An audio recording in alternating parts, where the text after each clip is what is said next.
Storm, a comedy game design podcast by two guys who know nothing about comedy nor game design.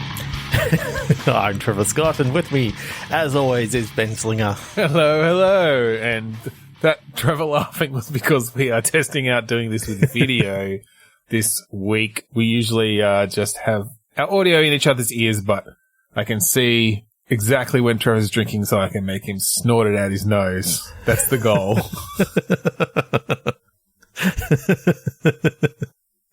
You bastard. So, as has become tradition, I think we shall start with a click picture. Mm-hmm. And this is a game where we now have a random picture generator, which is just pulling from a bunch of URLs that we found on a 175 weird stock photo site. And we don't know which one's going to come up until we put it into our Discord and send it to each other. So let's go ahead. Trevor's going first this week. Yes. 3, 2, 1, enter. All right.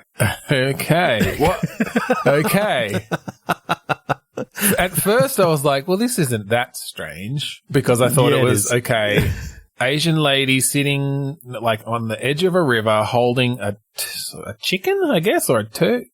Yeah, it's a rooster, I think. Yeah, I think it's a rooster. Another one in a cage nearby, and I was like, okay. And then I realized she's like splurting water in its face, like spraying water in its face from her mouth, like basically doing a spit take onto this rooster. Yeah. Okay, so rooster and spit take is what I'm getting out of this.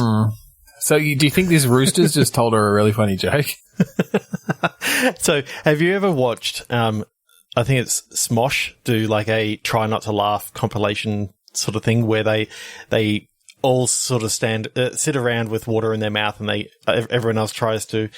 They've got 30 seconds to make them spit water out. I think maybe I've seen something like that, but okay. Yeah, I think you've chosen the exact same thing, except it's for lonely people who just have pets. Funny pets, apparently. She's spitting. Funny pets. She's spitting. She's lifted it up though. That's against the rules. You're not supposed to touch. What do you think the other one that's in the cage did wrong?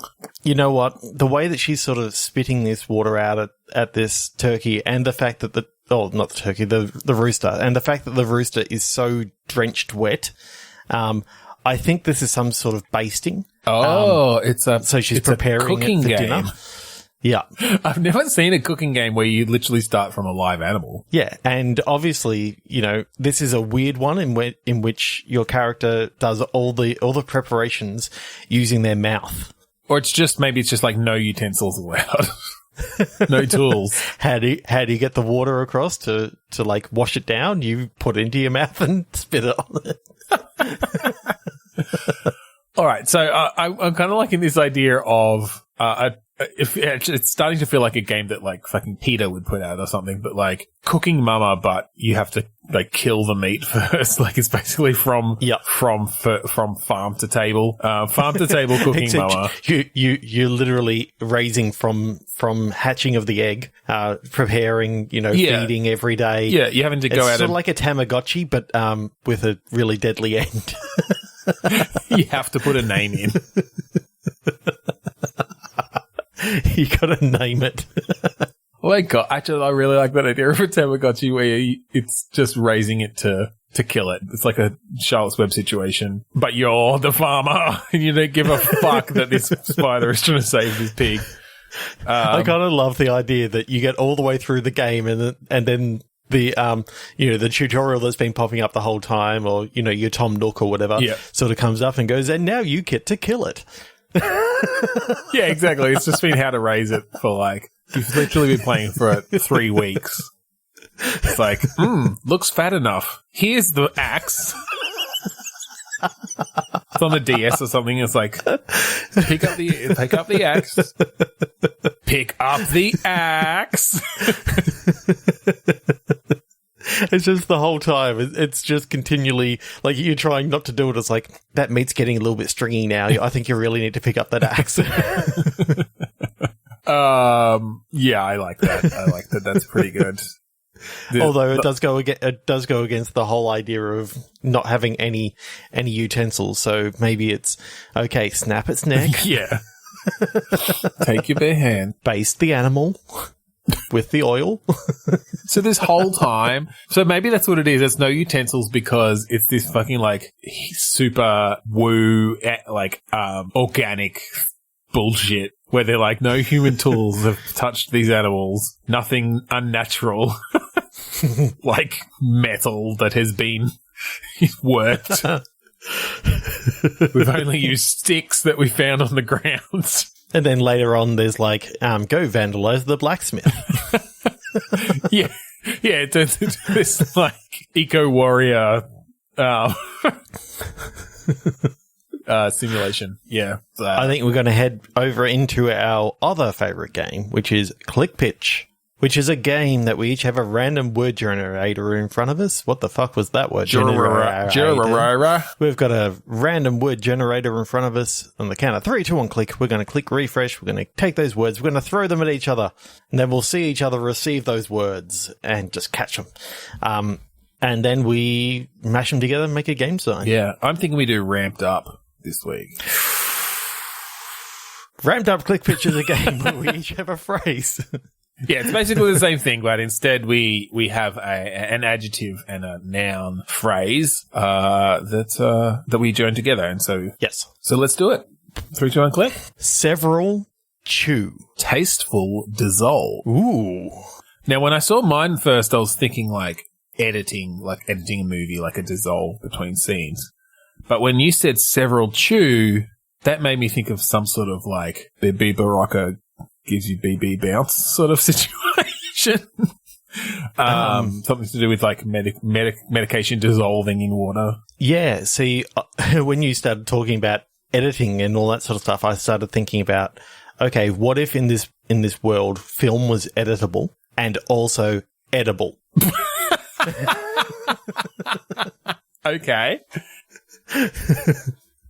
So what happens when you eat film in this world then? Is there some effect based on what you eat? I think it's based off of what was actually within the film itself. So, if you eat that nasty porn stuff, then, you get a really bad taste in your mouth. But, if you eat like a superhero movie, then you gain some of those powers. I'm not going to ask what the bad taste was. Because I'm trying to figure out, like, is it just that the film tastes a certain way based on what movie you're eating, and thus it's like trying to find the best tasting film, or it actually gives you some sort of attributes? Because then you've gone that you might get superpowers from a superhero movie. But it also tastes really good.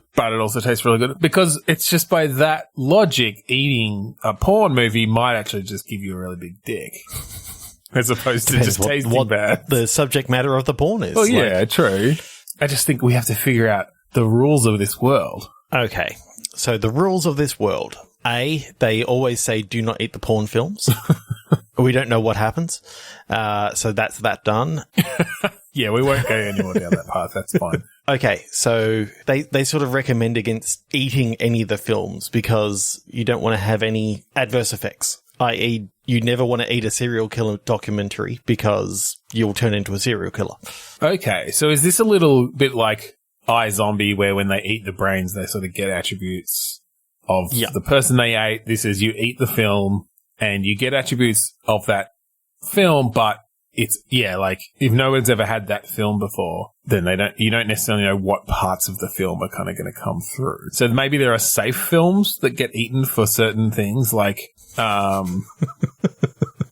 like You've Got Mail, just it tastes like really wholesome and like just makes you feel good for a while. It's kind of like an antidepressant. And Saw is just, really, really, like, depressing. Well, Saw's kind of like listening to heavy metal. Like, it sort of gives you this empowering but, like, dark feeling in your belly. Okay. So I think that's enough on that particular version. I do kind of like the idea of now going over to yours where you were talking about, like, a Bieber Rocker sort of thing of something dissolving. Okay. So, well, unless that's how you have to... tasty and chew. Unless that's how you have to eat the movies. Is you dissolve it in, like, you don't just chew on a DVD. Because I kind of want to, I don't want to just, like, throw this away. Is it only, like, does eating a copy of the film have the same effect as, like, if you had the raw original, edited film? Okay, so that does bring it to a new place. Like, eating a copy of a copy of a copy is obviously going to have diminishing returns every single time. But eating the original is literally like, it's like that pure cocaine. It's pure sort of thing, uncut. Yeah. Cinema. Pure uncut, like cinema. That's the newest drug on the street. Yeah.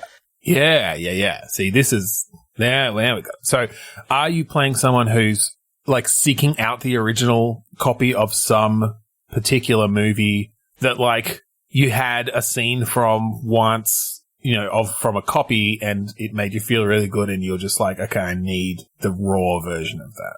I need to find the original, like, tape or the original canister of You Got Mail. It's like, because I love Meg Ryan and I love Tom Hanks together. It's so wholesome. Release the Snyder Cut because I want to eat it. Yeah, but again, that's a copy of a copy because it's straight off the master cassette. But if you can get that master cassette, then, that is like, that's the good shit. The problem is there is no Snyder Cut anymore because Snyder ate it. That's what gives him his powers of mediocrity. He didn't used to be mediocre. I don't know. Anyway, they should stop giving him fucking licenses. Let him do his own shit. All right. So are you playing someone then? Yeah. Is it that maybe you are this person who's like super depressed, hitting rock bottom, and you remember when you were like 19 and someone dissolved, like, I'm just your home movies. No, I'm just picturing like people with VHS tapes just like pulling the tape out and like dipping it in water, it just dissolves and they stir it around and drink it. Oh, now I'm picturing that what they actually do is they fast forward to the position that they actually want. So it may be like something they recorded off the TV. They fast forward to like, oh, this amazing advert that I haven't seen for years. I always wanted to taste this particular advert as to what it would actually feel like. And then, they fast forward, they pause it, then they pull out the tape and they dissolve that part. Oh my God. To the rest of the tape? Well, I think people get really good at splicing it back together once they've taken the bit out that they want. Or everyone's just got like those things to like look at the film. Oh, that only works with actual like celluloid. No, it doesn't work with VHS. I mean, maybe they've got like magnetic, some sort of, I don't know. But I'm picturing that's why it's been outlawed, is because you had all these people taping stuff off the TV and then making bad cuts. And so they'd have taped, the like feel good advertisement, but they also got a bit of like the horror movie that they taped over. Yeah, that's where I was about to go. This is where they actually found out that like VHS tapes still remember the stuff that was behind it.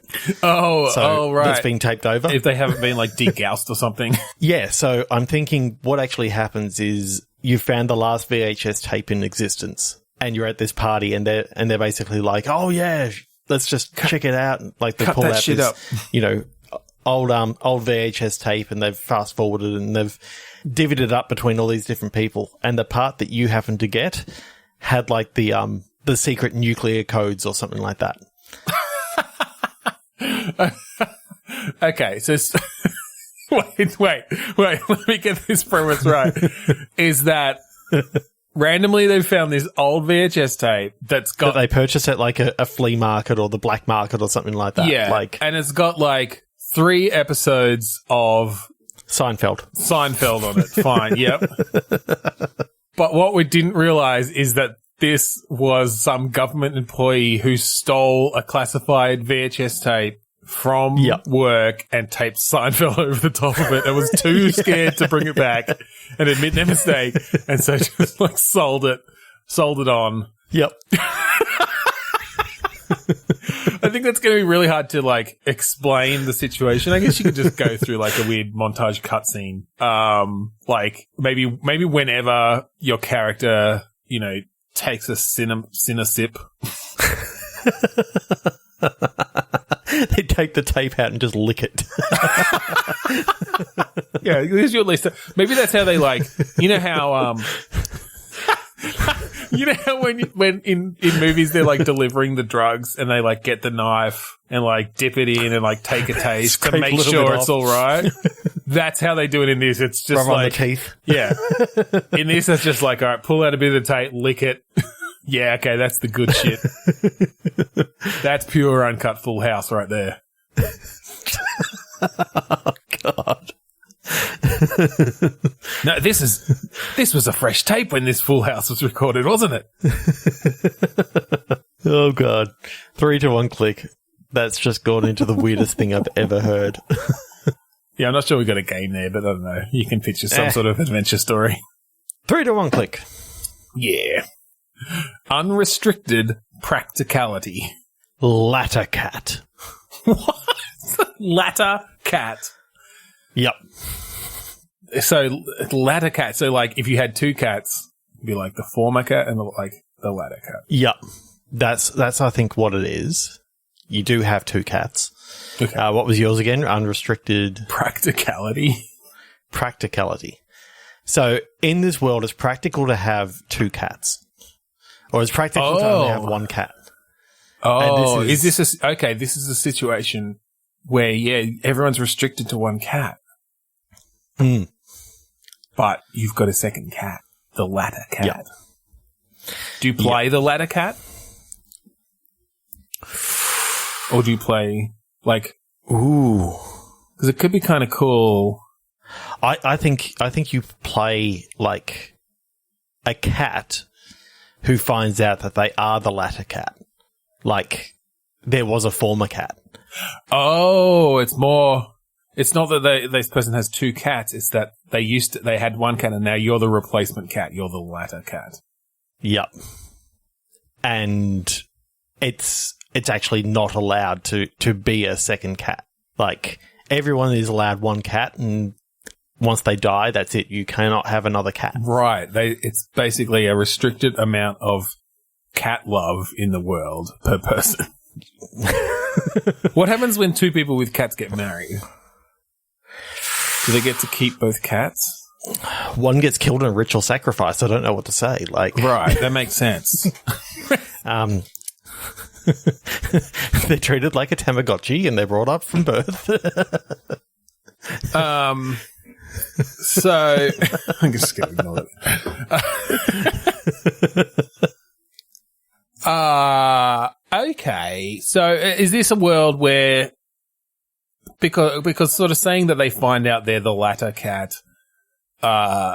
implies some sort of intelligence? Like, is this you are in, it's sort of like Secret Life of Pets. You're like the pets who can all talk to each other, but they don't, the adults don't understand, the humans don't understand them. Yeah, I think what actually has happened is that all animals have actually died out in this world.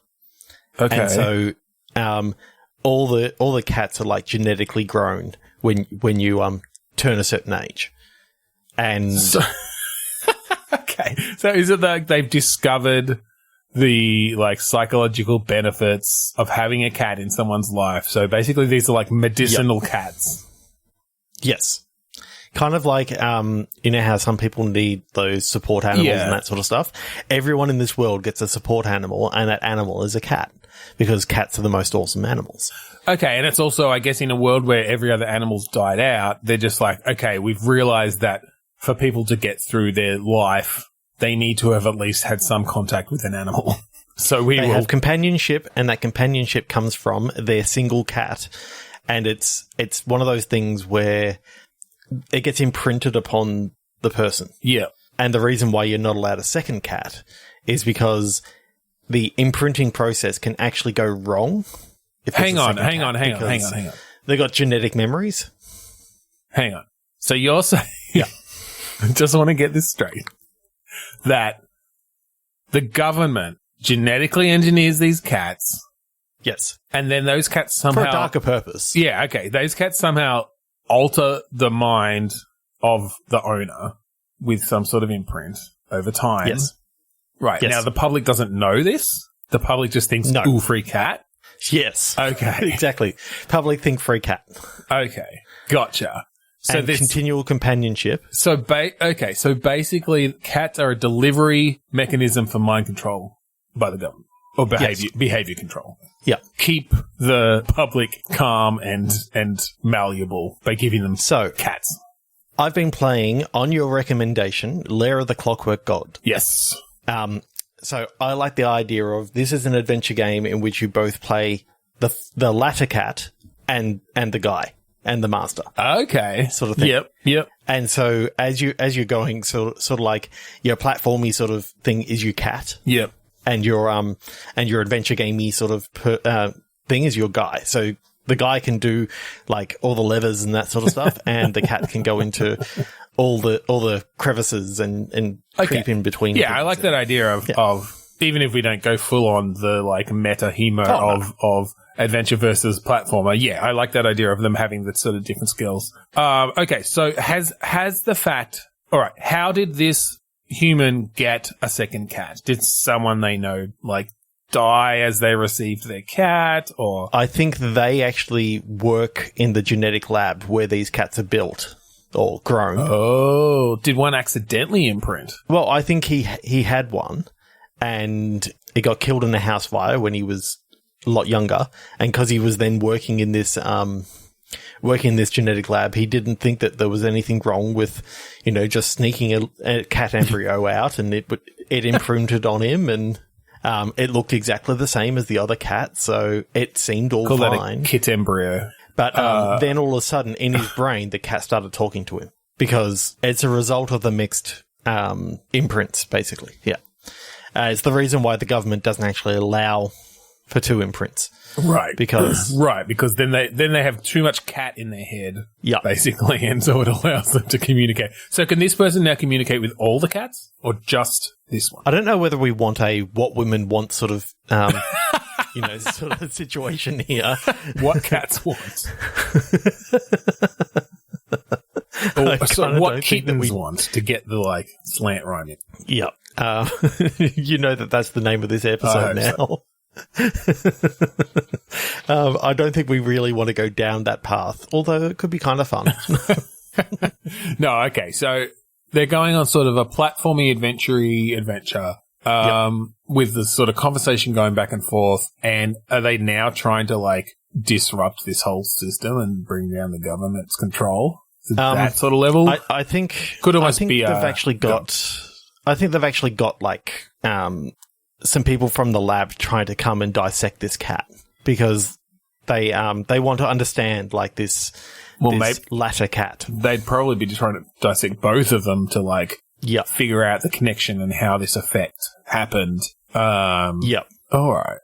So that's interesting. So I guess like when other people have cats, there's like a moment of imprint where past that you can still like be around other cats and it's not going to cause a problem. It's only that initial imprint. If you get imprinted twice. So it turns out that this is actually something that's happened multiple times before. And you get to like the resistance underground. And it's all these people with their cat buddies. All these people with these cat buddies. And then you get to like the leader and the door closes behind you. The thing turns around and there's the president of the United States and he's a cat. No, he's got his cat buddy there and he goes, "Welcome to the resistance." As in this world, the president isn't the bad guy. He's actually one of the ones on the run. Okay. How does he not then just have the power to stop all this? He's just a figurehead? He's just a figurehead. Typical. It's big corporations behind it all. Oh, yeah. Well, they just want people to spend and not question and work and not get paid enough. Okay. I like that. That's really cool. And so, the rest of the game's just kind of tearing it down, burn it all down, eat the rich. Yeah. and then, just to really cement the fact that we want a sequel, we see like this somewhere in like a hidden lab in like South Mexico or something like that. Mm-hmm. You see this scientist and he goes, "I created the next best thing. The ladder. See Fido." And it's like... like a puppy comes out. Okay. Yeah, they found some fucking dog DNA. Yeah. I like it. I like that a lot. I was wondering whether it was going to be the person who imprinted a third cat and they like start turning into a cat or something. No, they get full on telekinesis. Telekinesis. Okay, so Seashore Alley. Golden redundancy. Okay. This to me feels very much like when I saw Seashore Alley, I'm like, this is like a Stardew Valley or like an Animal Crossing sort of thing. Yeah. Maybe golden redundancy is you have been made redundant in your job and got this huge payout and it's like, all right, I'm going to go sea change. Exactly. Yes. Buy a place down on the ocean and fix it up. Yep. So how can we make this not just Stardew Valley, but on the ocean? I mean, which Stardew Valley is already on the ocean. All the currency in this place is seashells. Okay. That's one way to do it. Yep. From a gameplay perspective, are we talking, I mean, you've got the sort of crafting stuff, you've got the growing stuff, maybe a bit more of a focus on fishing, like it's more about going out on your boat and building your boat up, getting parts for your boat to be able to go further. Now, of course, we know that seashells are actually old animals' homes. So is there like some sort of sinister thing happening in the background that there's some people farming these animals and killing them before their time? Yes.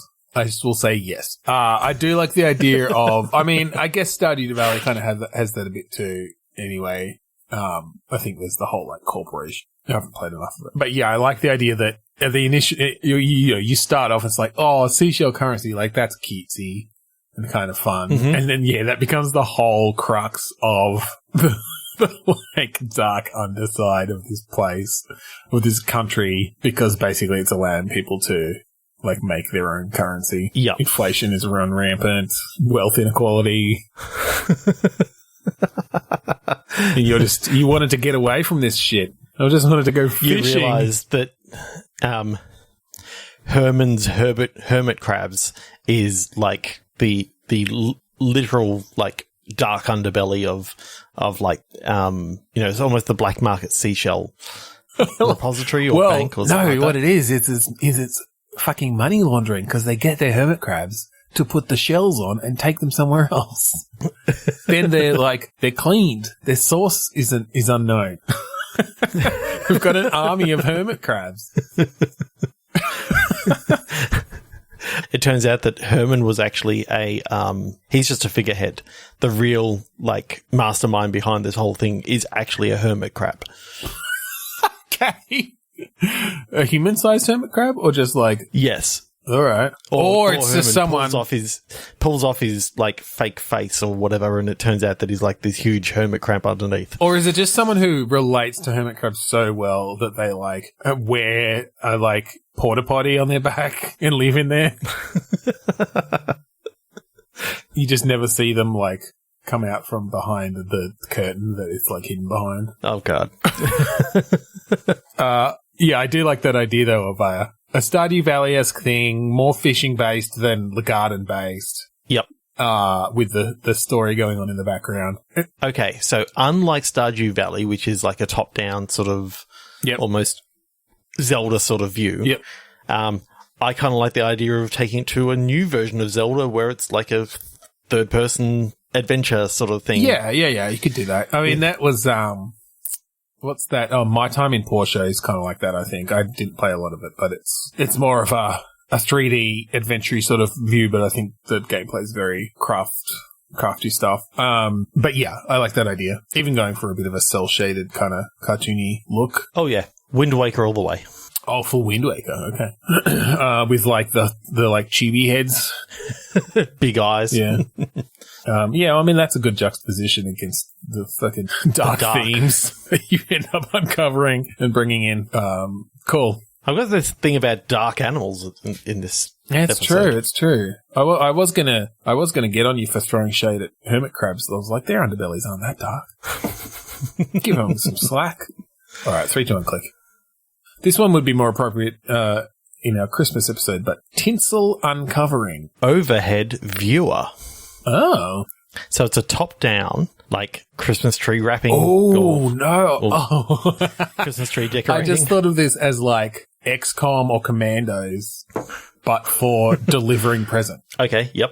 It's a stealth-based... Like, have you seen Arthur Christmas? Yes. Yeah, like how all the elves are having to like stealth in and do all these cool-ass moves and stuff. Yeah. It's that, but yeah, like either a turn-based or a real-time Commando style thing where you can like pause and give commands. You know that if you're going to go something in that sort of style, I'm always going to say Commandos. Yeah, I know that's your reference.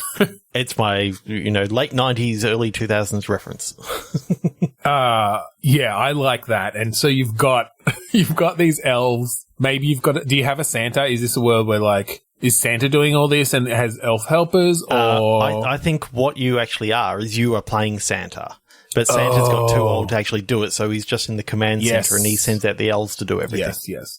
Well, and I love the idea of as elves level up, they start getting to look and dress more like Santa. So like at the beginning, they're just regular elves, and then like level 3, they start growing a beard.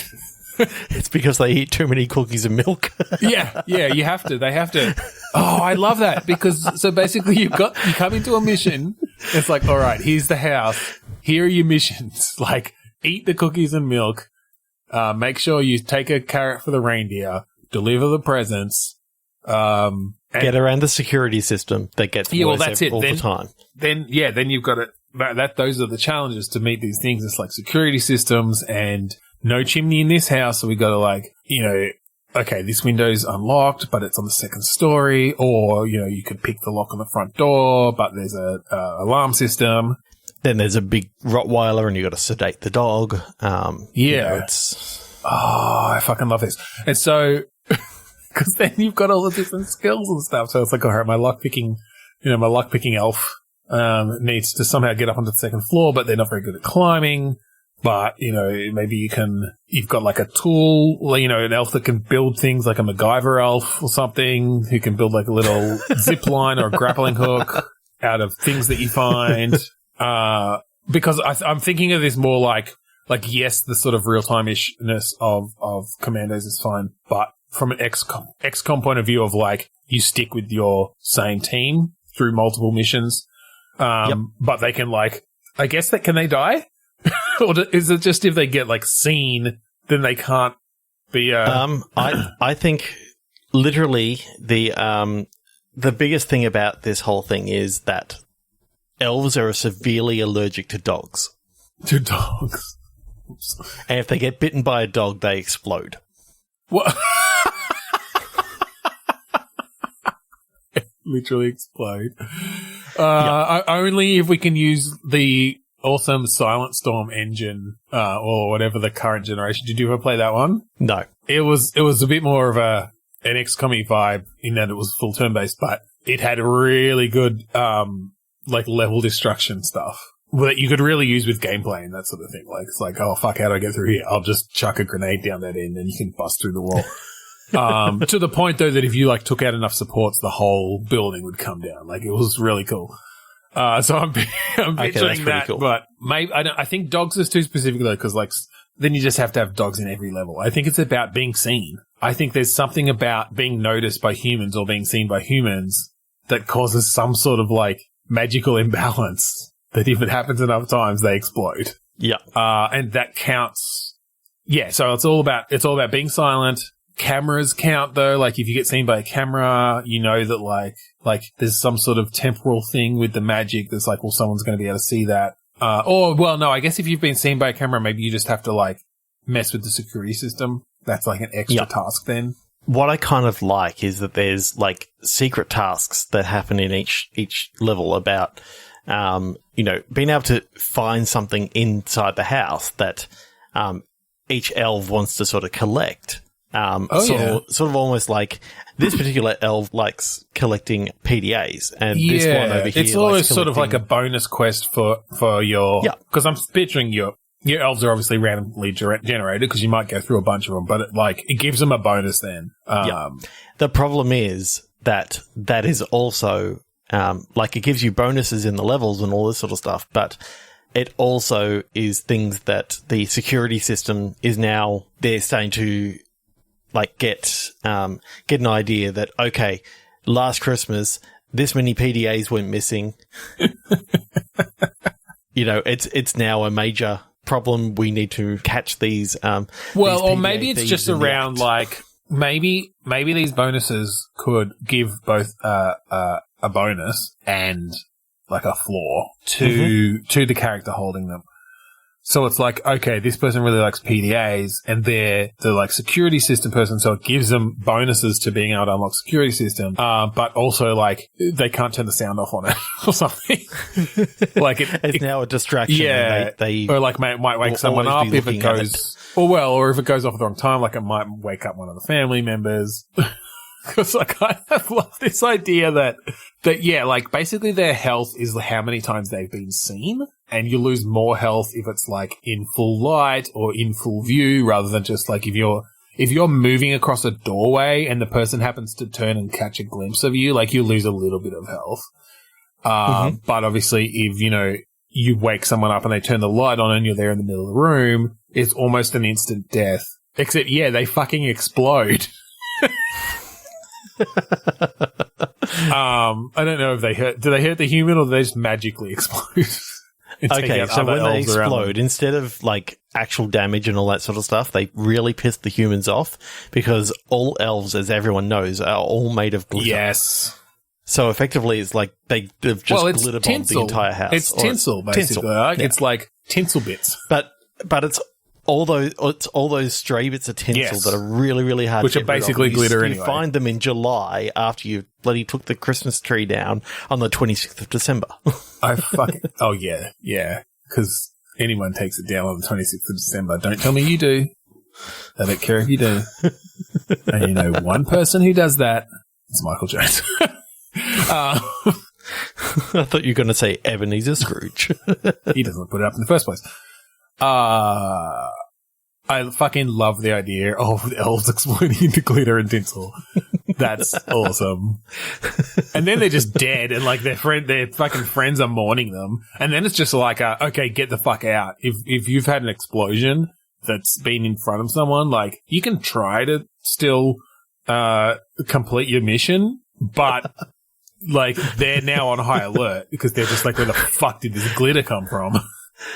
And you've also got to like do like a little mini game to stop the elves from crying out in pain or something like that. Like, oh my god, my friend just exploded. Well, or maybe it's like you've got a certain amount of moves. You've got a certain amount of moves to get out of the house because fucking Santa's base camp is going to neuralize the house to make them forget they saw an elf. And if that happens, all the elves in the house will turn to glitter. But I kind of like the idea that it's neuralized, but it's in like quotation marks, and it's literally like a nuclear strike. Well, I think it only takes out elves, though. I think it makes humans look. This is the very reason that tinsel was even ever invented. Is its similarity to elf guts, so that there was plausible deniability. When an elf was seen and exploded, and they had to erase the memories of the humans, but they can't get rid of the glitter and tinsel. Okay, so we know that this is top down, but because of like graphical technology nowadays, I'm just imagining, like, I always thought when GTA 2 came out, it had the most amazing lights happening and all that sort of stuff. Could you imagine what you could do now with ray tracing? Like, how awesome the lighting coming off the Christmas tree could actually be now. Look, I don't think it needs to be full top down, like one, 90 degrees facing, perpendicular to the earth. I think you could go the kind of more isometric-ish view. It would make a bit more sense. 45 degrees. Well, it doesn't have to be like... It doesn't have to be straight down, 90 degrees. It's not like if we're viewing it from satellite. No, it can just be, 45 degrees. I mean, whatever. You're like a typical isometric game. Yeah, probably. What's wrong with that? I don't understand. You're still looking down. I know, just giving you shit because it's like, you can't be on the 90 degrees looking straight down. But no, 45 is fine. It just seems like, because GTA is very much like your character is centered and you are looking straight down at the top of its head, right? Yeah. I don't think that would work for this sort of game. I mean, the reason why I said GTA 2 is because I still remember playing it for the first time going, wow, well, the traffic lights are putting out this beautiful green light across the entire... Well, GTA 2, I mean, and 1 to a degree, but 2 did do better with the lighting, were special in that it felt like a sprite-based game, but it was in a 3D. Like, it had 3D buildings and stuff, right? So you're getting that full 3D perspective. And so it was a really effective mix in that situation. Whereas, I think with this, we just go, we're at the point you can just go full 3D and have nice little fucking rendered things. And the weird thing is, and this is going off on a tangent, did you know that GTA 3 you could actually also view from above and see that exact same Really? view? Was that built into the game? Yeah. It's built into the game. It's actually pretty cool. I wonder if anyone ever played it that way, because I bet you they didn't. I don't know. I'm sure someone did. There's too many people. There's probably a fucking speed run in playing GTA 3 from top-down mode or some bullshit. Yeah. Okay, 3-1. Yeah. That was a fucking good one, though. I would play that. Oh, yeah. Okay. Scratch remove. Damaged flavor. Okay, so when I saw scratch remove, I started thinking lottery tickets. And I kind of like the idea that it's a damaged lottery ticket in that you and a friend went in halves on this thing, and when you realized that you won a lot of money, like you each were fighting over it and you stole, like, basically it's like the classic tore in half. And then you thought that you had, it was like a banknote in which, as long as you got 60% of the... Yeah. Well, it probably depends who's got the barcode, realistically, but okay. Was the barcode ripped in half? Ripped in half along the barcode? Yeah, I think the barcode was ripped in half. You've got 60% of it still. Right. But the barcode's ripped in half, and therefore they can't actually accept it. Okay. Even though they can see that you got all the winning symbols. Oh, so I see. Now it's just the barcode was ripped. Yeah. So it turns out that it's actually the barcode that means everything, not the symbols. The other direction I was going in is that somehow you've got a scratched piece of film, and that really affected the flavor. But no, let's not take it that way. All right. Believe me, there was something that I came up in my list before, which was photographic extraction, and I'm like, yeah, no, that's gonna take it in that sort of way. Okay. So, what do you think about the lottery ticket idea? Yeah, that's fine. That's good. So, I guess how is this person trying to get it back? Are they trying to convince the other person to give it back? Does the other person even still have it? What's going on? So you know what it is. It's an ex-husband who's got the other half. So it's basically, it was in sort of like your last fight. You didn't realize it at the time, but you'd actually won. You tore this lottery ticket in half, and as you went away, you started scratching at this thing, realized that you won. Oh, but they already they've got the other half. So you're saying then that the husband doesn't even know? Yeah, the husband doesn't even know. So it's about getting it back from them without tipping them off. That you've just won a fuckload of money. Yeah. And of course, I like the idea that your character's, thinking, I'm not going to cash this in until after we sort of get married, after we get divorced, and therefore, I've got plausible deniability that, oh yeah, I won this money after we were already divorced. Right. They have to share it with you. Yeah. Yeah. Okay. All right. So what sort of gameplay is this? Kind of dialogue based where you're having to sort of trick the husband and get into the house or like call them to get him out of the house? Okay. I don't know why this came into my head, but I started thinking of like Looney Tunes and how this character keeps on coming up with all these schemes to get into the house to steal it back. So kind of like Wile E. Coyote, you can basically order a whole heap of stuff from Acme and try to like blow the hinges off the doors and all this sort of stuff, just trying to sneak in. So it becomes this super ridiculous, over the top, like almost a puzzle game. Yeah. Where you have to get through each room or something. You break into that house and he just runs with the thing into the next house, and yeah, you can bust into this one. That could be kind of funny to have like relatively down to earth subject matter, and then this completely wacky gameplay where you're trying to like launch yourself through a window. Okay, and I've just worked out the perfect way to actually like balance this out so that it can go on for a long time. Uh-huh. It's a match 3 game. And you're doing the match 3s to like that would actually that would actually be like the perfect setup for a match 3. Yeah. Exactly. It's the exact type of thing they do. Your characters, this time they're trying to blow the hinges off the doors, so you need to get 13 oranges so that you can, cut the wires at the right time or whatever. Just go even stupider each time. I feel like that's become our crutch to just be like, and it's a match 3. But no, I think in this situation it would work really well. All right, I think let's move on to our final click picture. Hang on. Let me just get a mouthful of water. All right, we might have a live spit take. 3, 2, 1, enter. Okay. Nearly. We have a man in a business jacket and suit and tie with board shorts on the bottom on a surfboard with his laptop looking at the camera and giving a thumbs up. That's fucking amazing. That is awesome. Especially, I feel like this guy's definitely on a video call. Oh, yeah. Is this just a game where you have to like take video calls in the middle of all these recreational activities? So you're just constantly wearing a like suit jacket and you got to surf without getting it wet, and you got like you're skydiving like taking video calls with the board. Yes. And so it's not about doing tricks. It's not about it's just about making sure that the rectangle that they can see is not affected by whatever you're doing.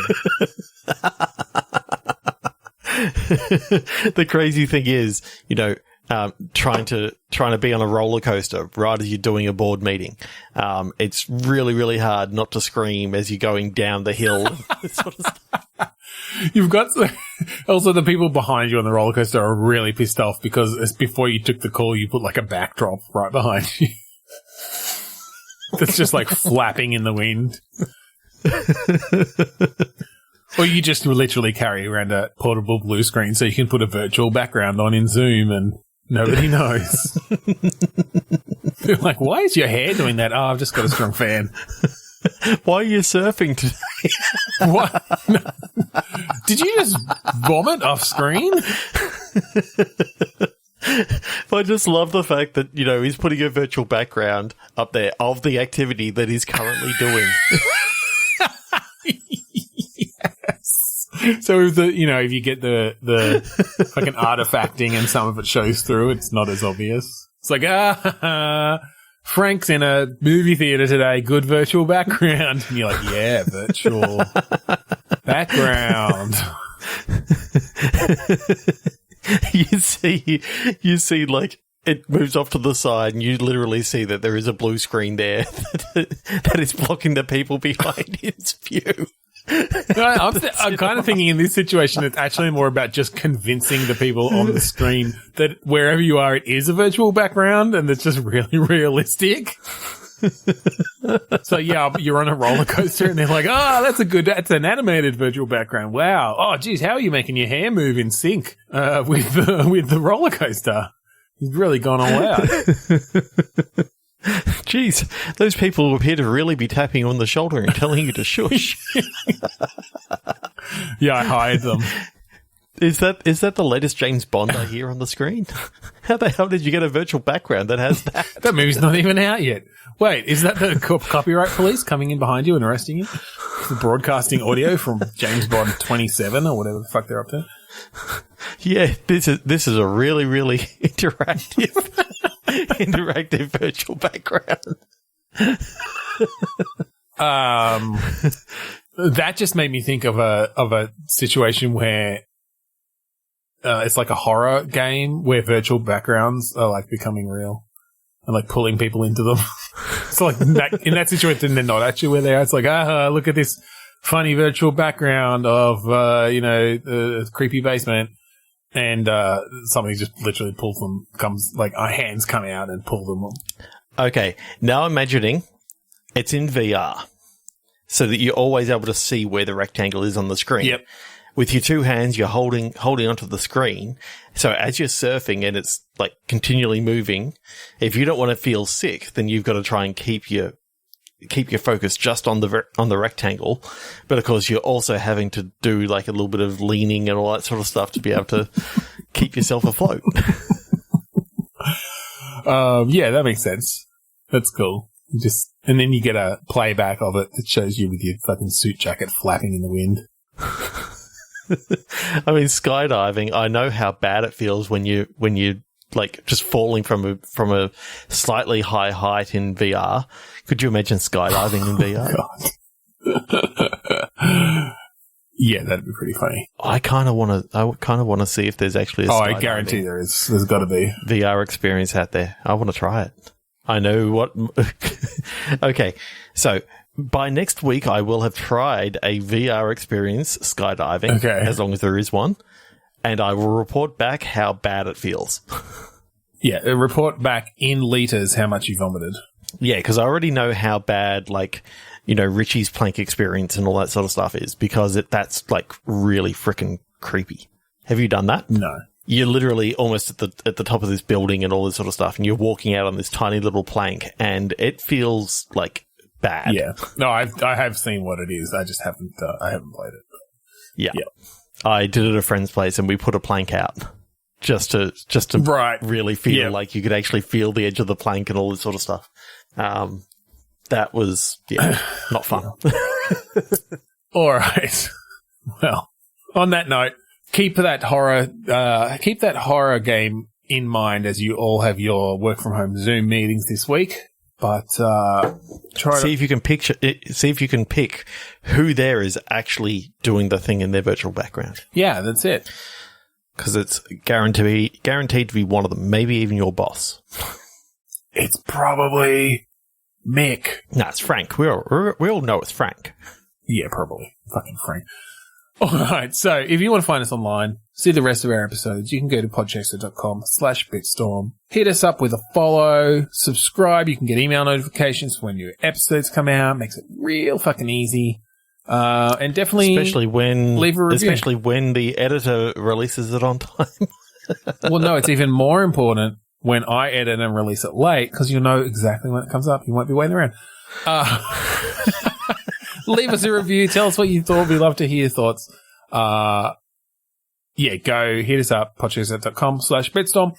We're also part of the 8-Bit Collective. This is a group of podcasts. More every year coming on board, joining the network.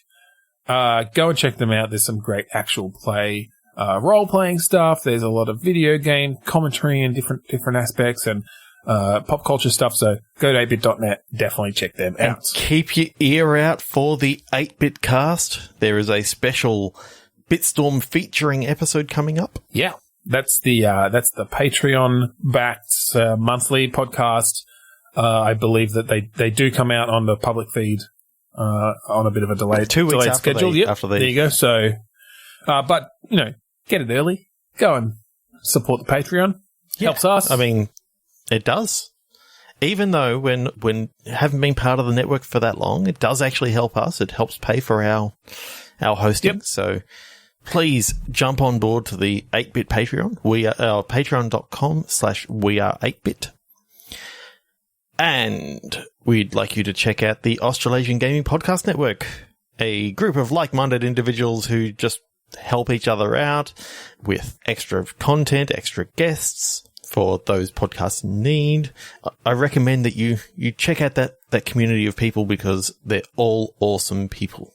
So search for @AGP Network on Twitter or the Australasian Gaming Podcast Network on Facebook. And finally, we'd like to thank Kurodust for the use of the song Mount Defiance off of the album Containment Failure. Yeah, so thank you again for joining us this week on Bitstorm. I'm Ben Slinger. I'm Trevor Scott, and Ben, you got any of that really good tape? I just need to fix man. And I've had a copy of Wild Things Steeping for the last hour, so if you'll excuse me, I've got something to do.